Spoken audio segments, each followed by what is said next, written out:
The Battle of Lipany, 1434, the engagement that would see the final collapse of the Devil's Furrow terrain trap, erupts on a rain-slicked Bohemian plain. The heavy, dull thud of a rain-soaked iron chain hitting the mud signals the end of a religious revolution that has paralyzed Europe for 2 decades. Brothers in arms who shattered 5 crusades now face each other across a line of splintered oak and iron. What unfolds this May afternoon will not just decide a crown. It will end with 700 surrendering soldiers promised life, only to be locked in barns and burned alive by their own kin. Bohemia has been transformed into a bastion of radical religious defiance that effectively paralyzed the Catholic world for 19 years. A massive column of 480 specialized war wagons now forms an impregnable, rectangular enclosure atop Lipská Mountain. These iron-reinforced oak fortresses represent the world's first modern professional infantry, a military caste that knows only war. The structural forces within the nation are pulling toward a violent internal correction as economic exhaustion and recurring famine crush the common people. Prokop the Great commands this force, a shaven priest who directs the slaughter of thousands. Diviš Bořek of Miletínek orders his wagons to turn in a sham retreat, feigning a total psychological collapse. He watches the horizon through a heavy steel visor, his hands steady on the hilt of a broadsword as his drivers begin the maneuver. He is not waiting for a formal declaration of hostilities. He is already orchestrating a ruse that relies on his enemy's pride.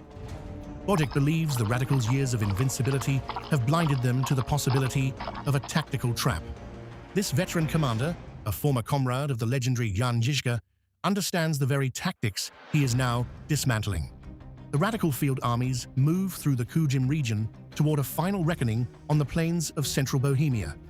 Prokop the Great signals the opening of the wagon fort to begin the final pursuit as the rain turns the valley floor into a grey quagmire. He stands atop a command wagon, his shaven head a stark contrast to the iron kettle hats of the professional flailmen surrounding him. Beside him, Jan Čapek of Sány prepares his cavalry for a chase he believes will secure the revolution. They watch the League's wagons wheel away in apparent disorder.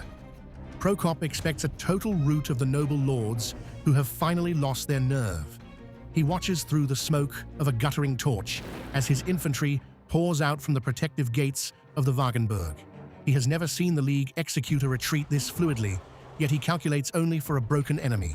He believes the battle is won before the first sword is even drawn in the valley. He is calculating the wrong threat because he has forgotten that Diviš Bořek was once his brother-in-arms.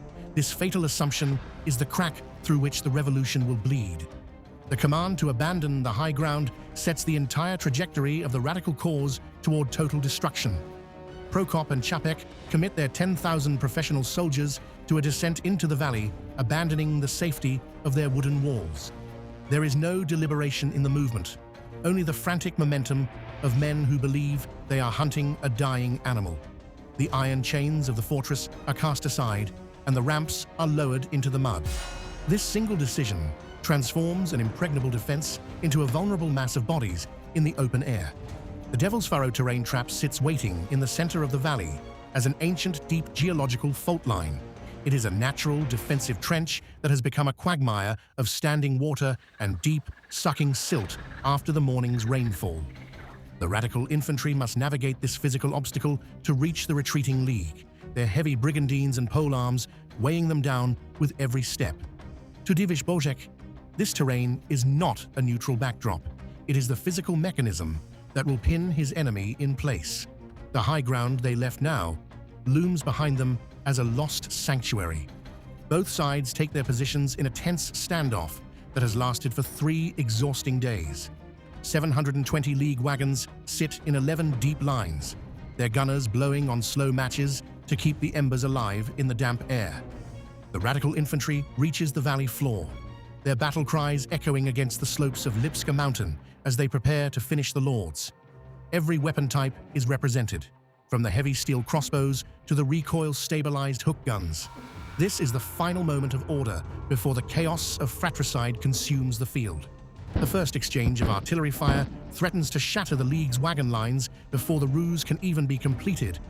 A direct hit from a radical light cannon splinters a heavy oak wheel, sending iron shards into the mud and throwing the Sham retreat into disarray. Bořek's original plan to draw the enemy out becomes unviable as the radical fire dominates the valley from the superior elevation. The League drivers struggle to keep the horses from panicking as the smell of burnt gunpowder fills the rainy afternoon. He must adapt immediately or face a genuine rout.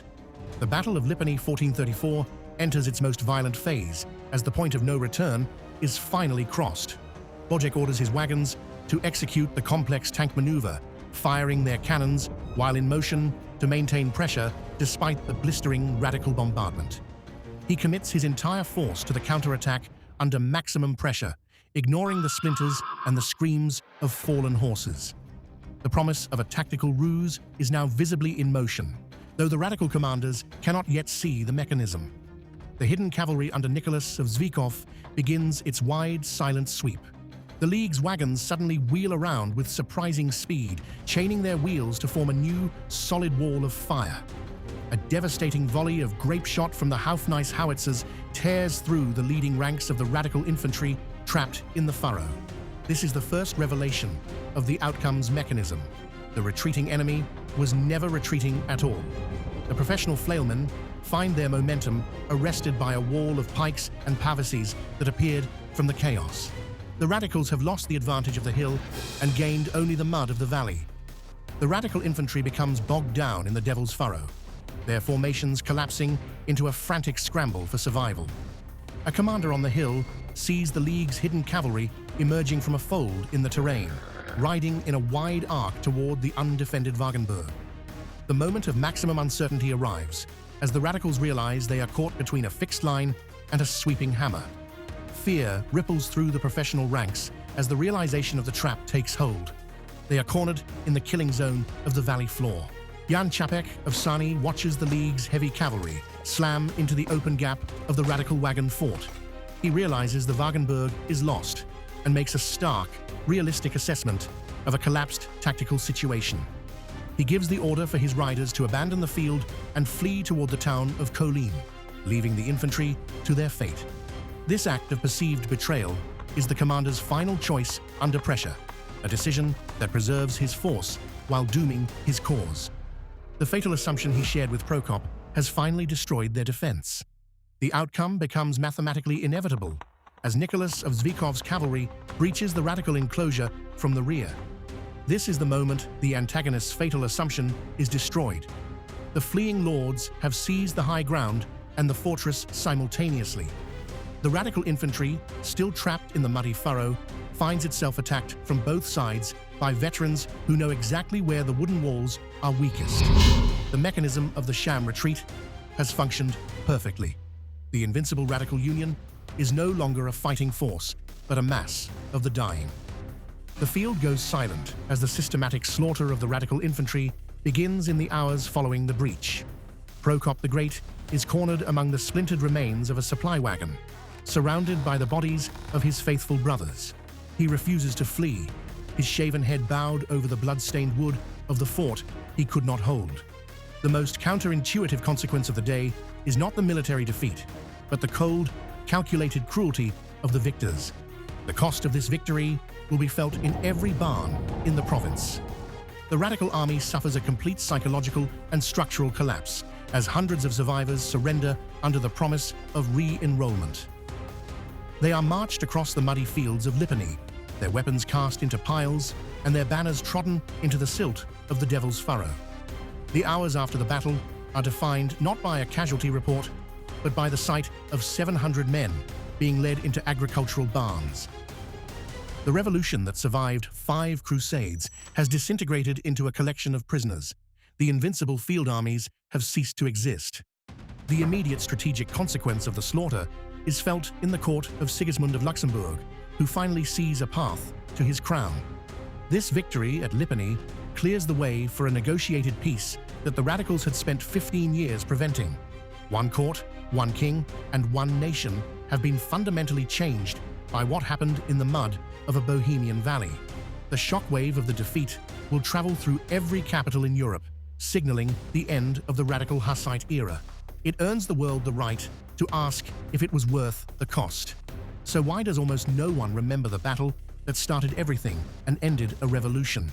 Was the dream of a society governed by the law of God always destined to be crushed by the pragmatism of the nobility?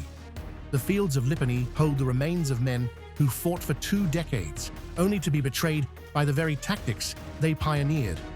The question of whether the Hussite movement could have survived if the radicals had accepted the compromise remains a ghost in the Bohemian landscape. And what does a king do when he realizes that his own people are the only ones capable of defeating themselves? How did the final stand of a few desperate radicals at Sion signify the ultimate death of a dream that once terrified empires? The road from this valley does not end at the village gates, but continues through 3 more years of fire and defiance. The viewer must consider if the pragmatic pluralism that followed was a victory for peace or a surrender of the soul. The Battle of Lipany, 1434, ended the age of revolutionary fire and established a pragmatic religious pluralism that would last for centuries. Prokop the Great lay dead among the splintered remains of his once invincible wagon fort, his dream of apostolic poverty buried in an unmarked pit. The road from Lipany leads to the siege of Sion in 1437, where the final radical embers were extinguished on a gold chain.